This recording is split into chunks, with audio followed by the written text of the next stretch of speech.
So in this video, I'm going to be showing you how to take scrap silver, or just silver that's not in the shape you want, and turn it into little ingots, like these.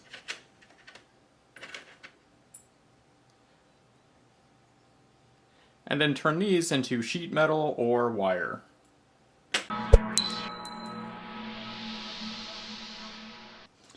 So to start things off, you're going to need silver to melt down. And there's a couple different options. You can use scrap metal from projects that you've done. So little pieces of wire, sheet metal you've cut out, and just stuff like that. Or stuff you've accidentally melted before putting solder on it. So that's one pile. This is just silver I melted and poured into water. That makes these interesting looking pieces that you can also just melt down again, like I'm going to do. Then there's pieces like these that are failed pieces that have solder on them that I like to keep on their own, because remelting everything with solder can cause problems, or at least too much solder. So I'll add this into a lot of the other silver to get rid of the problem of the solder. Same thing with chain. Chain has a lot of little solder bits in it to hold it together when it's made, so I try not to even melt chain. And then there's also this, which is basically scrap silver too, but this is just all the same thickness, and I bought this separately as scrap silver. So you can find stuff like this. And finally, this is just a bullion of 1 troy ounce of fine silver.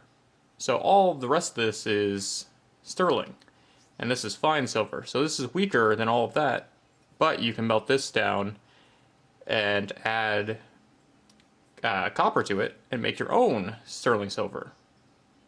So that's always an option. And this is usually cheaper to buy like this and add copper to. But you have to do all your measurements and everything yourself, and I haven't done that. So I'm not going to be melting this. So you're also going to need a crucible like this, and you're going to notice it looks all gross and kind of glassy inside of it, as you can see. Well, that is because you use boric acid, which is this powder, when you're melting your metal. And even when you get one of these, it'll be like this when you first get it. So you're going to have to heat this and add boric acid to it to basically get it ready for putting your silver into. And only use this with one particular type of metal. Don't try to mix different metals in these, because you'll get it all mixed up, and then they'll melt together because it gets little pieces stuck in here. And they'll start adding to your other metal. So 1 crucible for each metal. Another thing you're going to need is something like this. This is going to make all your ingots. So this can make different round bits, kind of like these. And you'll use these to make wire. And if you take this particular one, open it up, and pull this off, you can flip it around, and that will make a flatter piece like these. The cool thing with this, you can slide it to whatever size you actually need. So if you need a really wide and tall piece, you can go like that. But for the most part, you're probably going to be working around probably that area. You just have to know how big the piece is that you're going to be making. Also, you'll notice that this is completely oily. You want some WD-40 or some sort of oil on this, and it helps everything release when you pour it in, because you don't want your silver to get stuck to this. Another thing you might notice is I have a metal sheet down, I have this here because I work on a wood table, and if you drop molten metal onto a wood table, you're going to burn your table. So this is a, what is it, 12 by 24 piece of really thin metal you can get for a couple dollars at the hardware store. So get some of this if you're going to be doing anything like this. Also, I have some ventilation set up, and I have it up higher, so when this is here and I'm heating it, it'll suck out all the fumes here. And this is not the only thing that I have set up for ventilation. As you can see, there's a tube on the back, and this tube goes to a window fan across the room that is sucking air through it. So there's a fan in here too that's sucking air, and then as soon as it gets in here, it blows it outside, because you don't want to breathe in all the fumes. The other thing I'm going to be using is my oxygen acetylene torch. You can't use one of these, or even the little propane torch, or not propane, or the little butane torches to do this. It doesn't get hot enough. So you're going to need one of these, or you can use a MAP gas torch, or anything that is a mixed gas torch that gets hot enough. And you'll notice that I have a really long end on this. So this has 4 little jets in it, and this is a rosebud tip. And you'll see later in the video why I use this. It also allows me to be farther away, so I'm not burning my hand. Another really important thing to have is a fire extinguisher, just in case you catch something on fire. So this is everything you would need to at least melt your metals down and put them into these little ingot forms. And then from here, I'll go into showing you how to use the roller mill to turn these into actual workable materials. So also when doing this, you're going to want to use some goggles or some sort of tinted glasses, because this gets really bright and it can hurt your eyes. You're going to want a face mask, and you're going to want to wear pants, and you can use a leather apron. And I'll make sure to link everything in the description so you can easily find all the stuff you would want. Those are just suggestions to keep yourself safe. And you're going to need a thing of water near you, so you can put these in water once they're done in your mold. So let's get into the actual fun bit of this and actually melting metals. Okay, so the first thing I'm going to do is turn on all my ventilation, and then I'm going to add some silver to my crucible. And make sure that all the silver you're putting in here is the same kind. So when working with all your stuff, make sure that you put it into different bags and label them. So I'll be putting this in here. It has some paper on it, and all that will burn off, and that's why we have ventilation too. But make sure that it's only one metal. So when it comes to this, you're going to want to oil this a little bit if you haven't already. And like I said, I'm just using WD-40 for this.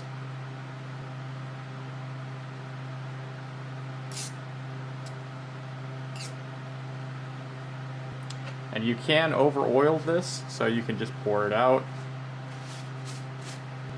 So you're going to want to heat this block up a bit before even melting your metal, because you want this to be a little warm, so when the metal hits it, it doesn't instantly harden.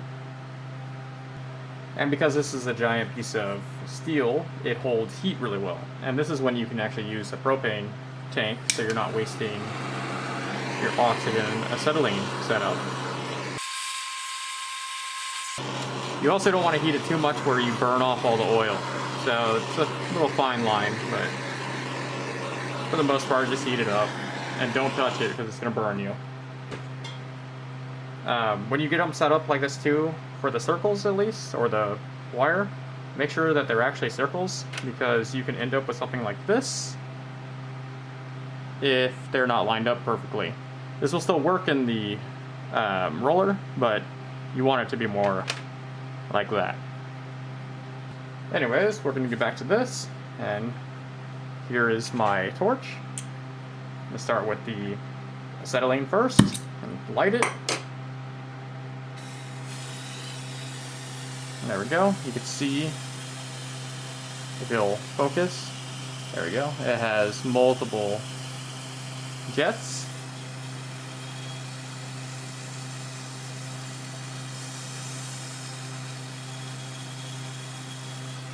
So, I'll start melting this. And you'll see all the paper burning off. Just make sure it gets sucked out with this.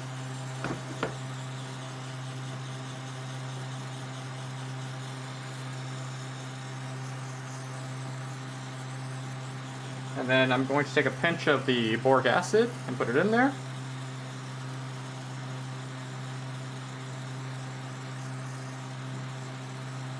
A lot of it does blow out, so you're going to probably add some more in a little bit once everything's melted down a bit more.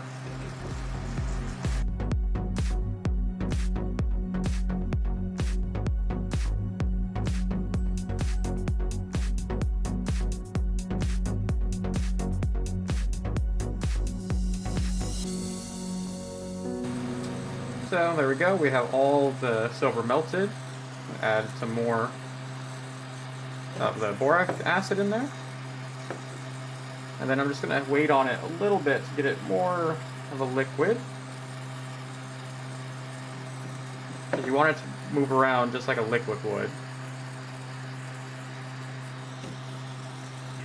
Okay, so we're going to get ready to pour it. Just keep heating it all the way through. And then you're going to want to pour in one clean, like even flow.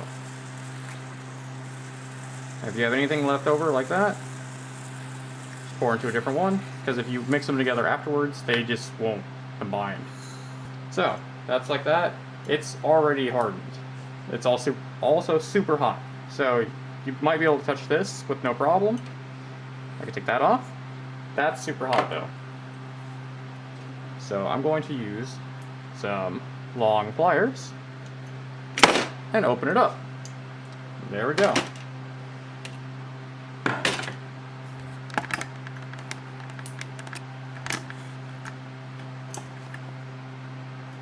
So there we go, that's the whole thing. To get it out of there, use some tweezers.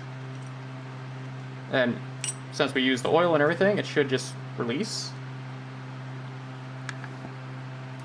And this is it. And it's probably pretty warm, so just dip it in some water and you can totally handle it. It's still warm to the touch. And see, it's a little off right here, but like I said, it's totally fine. And here's our second little piece.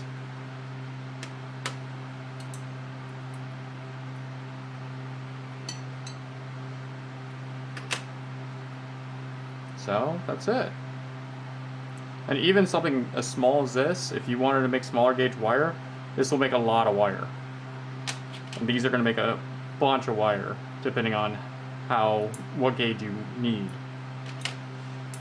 So that's basically how you do that for any of the wire setups.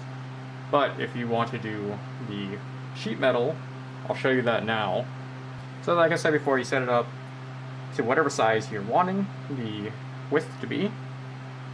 And then this is still super hot from the last thing, but not hot enough that I can't touch it quickly. But be careful with that.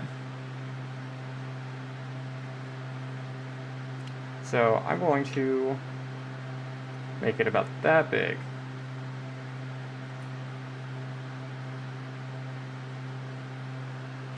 So you can also measure that to get exactly what you need, but I'm just eyeballing it because it looks a little bit bigger than what I normally use, and it will flatten out and get a little bit wider. I'm going to use a little bit of the WD-40 again. And let's get some more silver in here.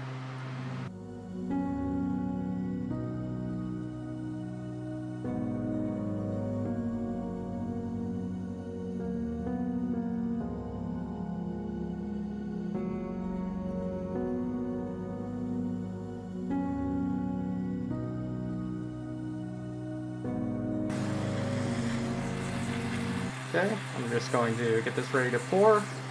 Heat it a little bit with this torch, since I'm right here.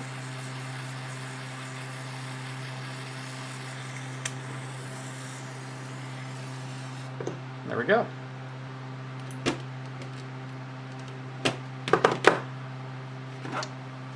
Let me turn this around for you. And hopefully not burn myself. There we go.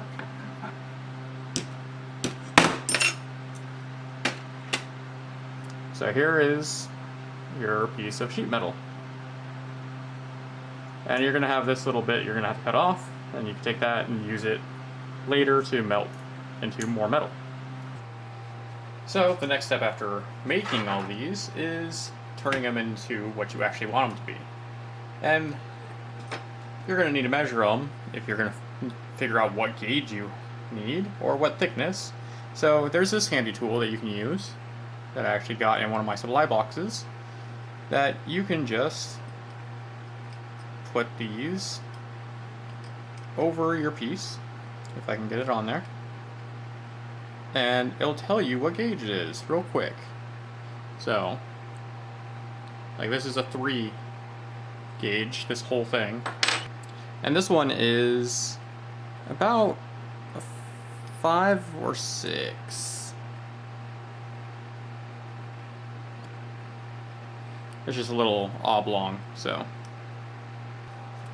And you can also check the sheet metal with this, but I don't know how accurate this is considering this says it is for wire gauges, and wire gauges are usually a little bit different than sheet metal gauges, but it seems to measure out pretty easily. So don't take my word for that, but what I like to do is just measure everything with calipers in millimeters, because that's what I work in, and then go from there. Because in my head, gauges don't really help when it comes to thinking of how big something is. So this is about 2.3 millimeters thick, and then this is really oblong and everything, so about 5.5. So there's about a millimeter difference almost. But all that will be worked out.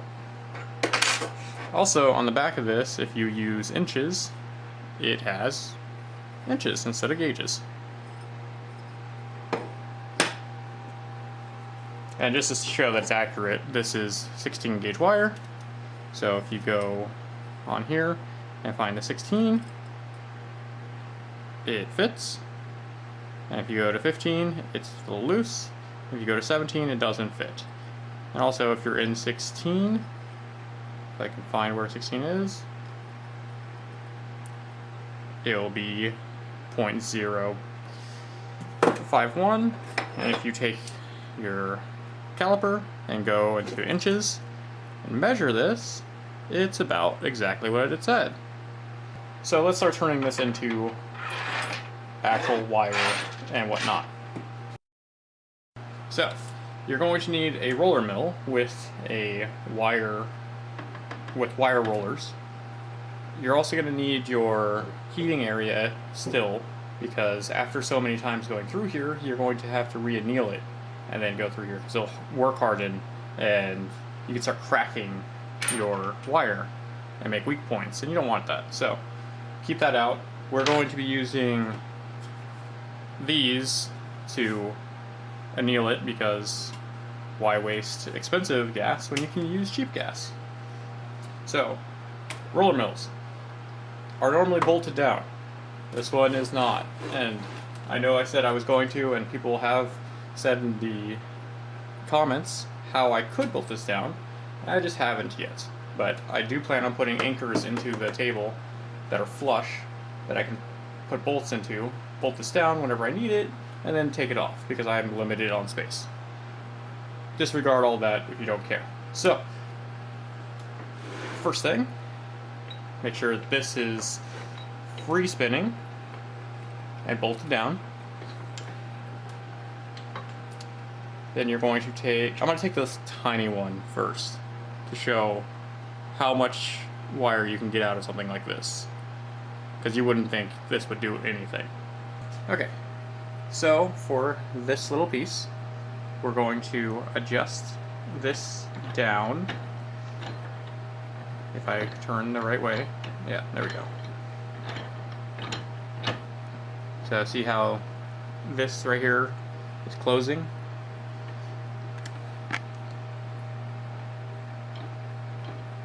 And you want it to just touch the other roller. And then back up just a tiny bit. So now I'm going to go from the other side and find which one of these line up with it. As in, which one this will fit into. So it went into the biggest one of these. So that's the first turn. And see how it has made it shiny and added weird shapes to it? It's because these are kind of square shaped. So I'm going to put it through that same one again and just keep flipping it. So when it becomes super easy to turn, I'm going to go to the next one down. And if it's too hard, like right now, where it's not moving, you can loosen up the top and then force it through.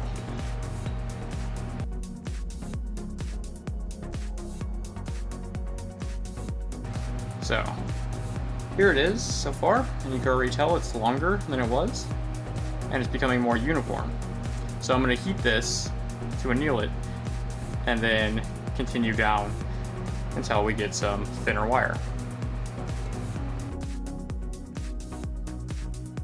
So once you anneal it, it's going to change color a little bit, and that's not going to matter for this. You don't need to pick a lid or anything, because we're just going to keep going through and redoing this.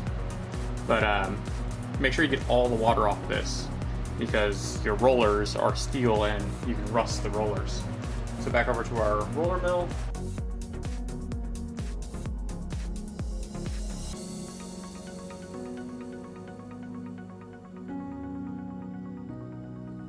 So after rolling it a lot more, here we go. And look how much longer this is now. So I'm going to heat it again and continue.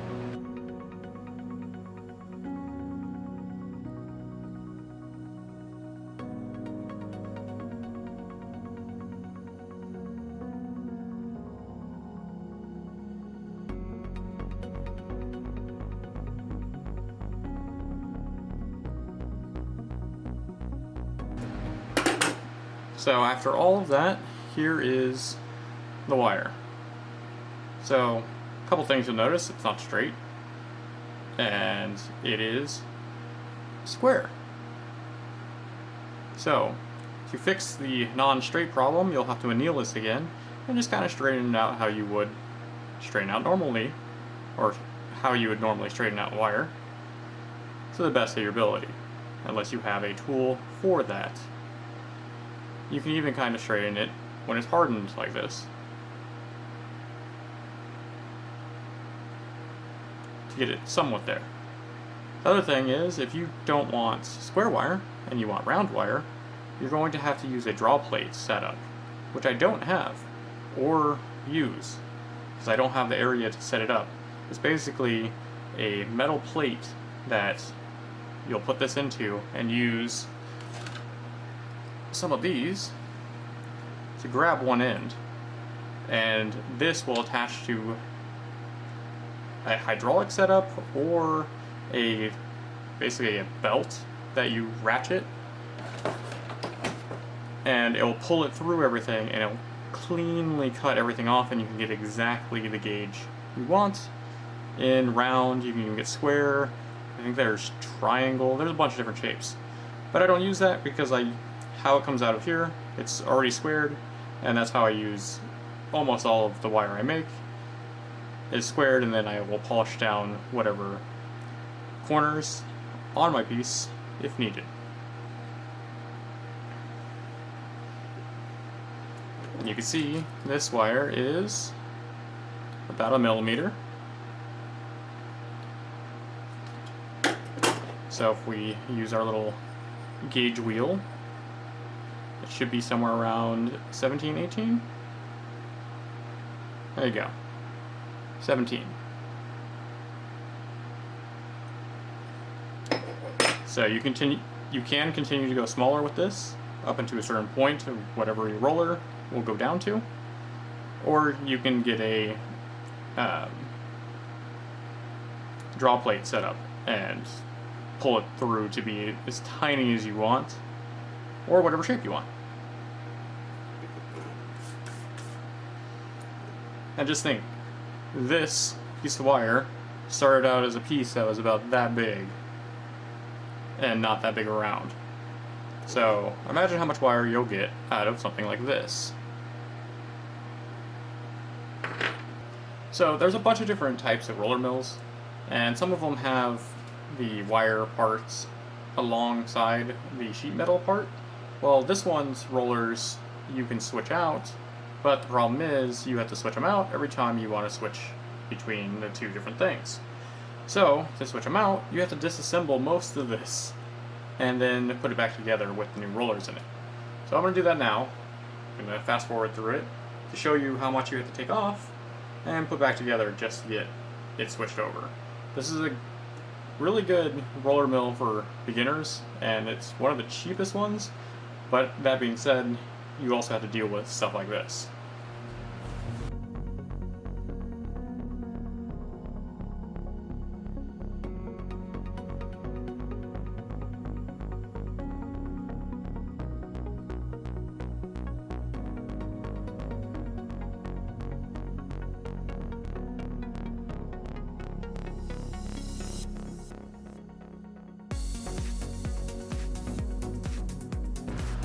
Okay, so there we go. It's all switched over, and this particular one came with 5 rollers. So it came with the 2 flat rollers, so you can make flat metals, the wire ones, and this one, which is a textured roller. And this goes on the top, so it's easier to swap out than doing everything I just did. And you can add textures to your materials. But we're going to just make flat materials. So I'm going to use this piece first. Make sure the majority of it is flat. So any parts sticking up here, or if there was like a cap, kind of like what was on this one that I cut off, make sure to cut it off. Other than that, we're going to try to fit it into the rollers. So to fit it into the rollers, you're going to have to use this top adjuster a lot. You're going to want to feed this into it and make sure it gets stuck.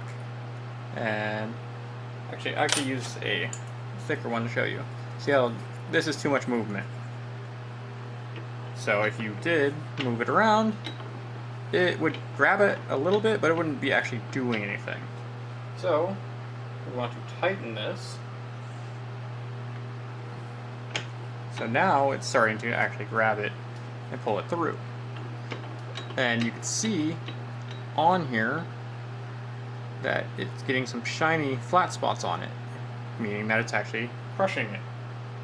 So I'm going to switch back over to my little piece and roll it through, and the same thing is happening. So I will turn this just a quarter turn and put it through again, and even more.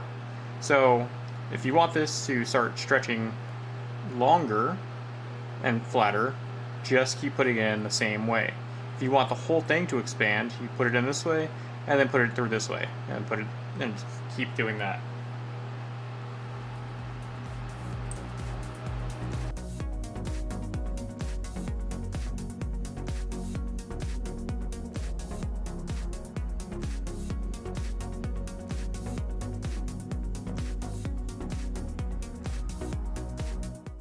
So another thing you can run into when rolling your sheet metal is imperfections like this from bubbles that you'll start to see little cracks, and you can just push something through it because was a bubble here when it formed. So that could be a problem with an impurity, or it could be how this poured, it trapped a bubble in there. So you would have to heat up the block more and pour it in faster. But I'm going to keep going with this.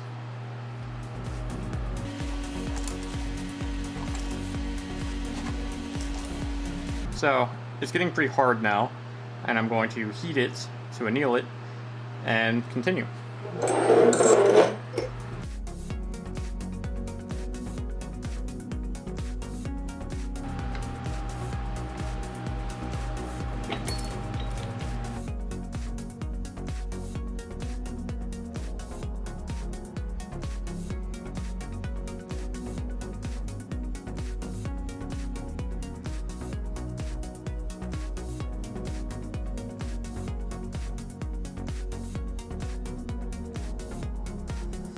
So here you go, from that one little piece. As you can see, that little area had the problem in it, and it just spread out as you stretched it.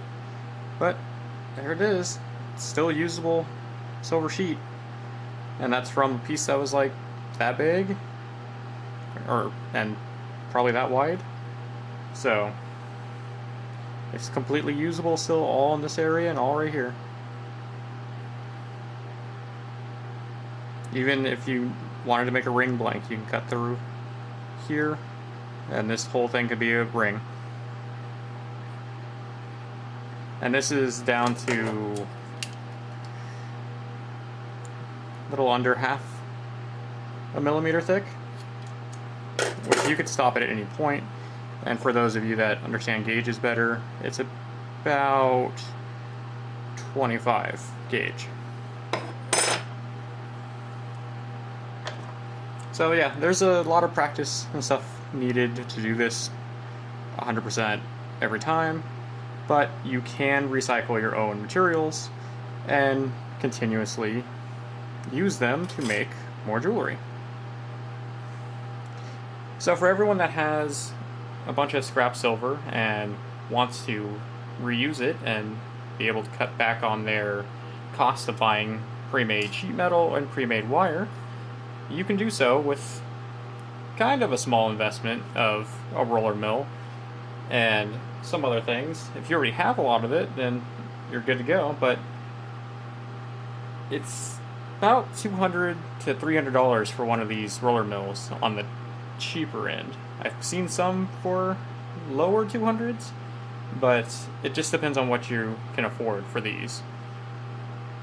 Like I said, I'll have everything in the description, and I'll have it in a pinned comment to basically I'll link out to everything I used in this video so you can find exactly what I'm using, and I'll have some things in there that are better than the stuff I use, so you can have that as an option also.